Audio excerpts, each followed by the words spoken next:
Permettez-moi de vous présenter Uwe Diegel. C'est un Sud-Africain. Il est né d'un père allemand, d'une mère suisse. On dit de lui que c'est le pape, le père de la médecine connectée, c'est pas tout à fait vrai. On dit de lui que c'est un serial entrepreneur, c'est pas tout à fait faux. Ce qui est beaucoup plus juste, beaucoup plus nuancé, c'est que Uwe Diegel, au-delà du fait qu'il est entrepreneur, ne pense qu'aux autres. C'est lui, vraisemblablement, qui le premier a pressenti que la médecine connectée pouvait rassembler les hommes dès lors qu'on leur parlait de leur santé et non plus de la maladie. Juin 2008. Juin 2008, dans la vie d'Uwe Diegel, il y a tout qui change. Il achète son iPhone 3. Et là, il est foudroyé. Beauté de l'écran, beauté de la machine, pas de mode d'emploi, et la batterie est déjà chargée. Alors dans l'instant, il se dit qu'il veut des dispositifs médicaux aussi designés que ça, et il pense alors à connecter un tensiomètre à l'iPhone 3. Même Apple n'y croit pas. Mais délègue 2 ingénieurs, ouvre son protocole, on met en place une application et c'est un succès.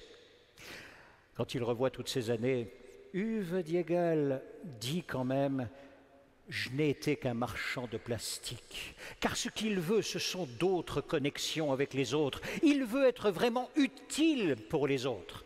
Comme par exemple ce jour où en un week-end, il a inventé le plus petit réfrigérateur du monde, grand comme un smartphone, pour son frère qui est diabétique, qui est insulinodépendant, pour qu'il puisse y mettre une dose d'insuline au frais et rester vivant.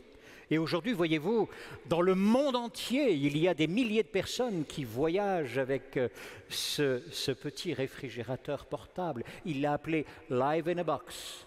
Et d'ailleurs, son entreprise aujourd'hui est devenue leader mondial dans le transport des médicaments.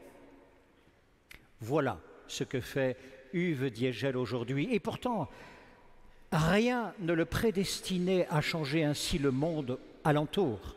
Il était pianiste de concert.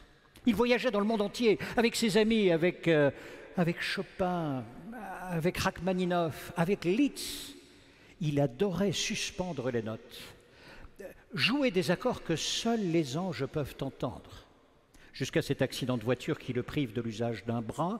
Il a alors 26 ans. Et aujourd'hui, voyez-vous, il triture tous les circuits numériques pour leur faire cracher toute leur utilité pour ses contemporains, tout simplement pour que le monde soit plus beau, pour que la vie soit plus douce, pour que les cœurs des hommes soient plus ardents. Uwe Diegel.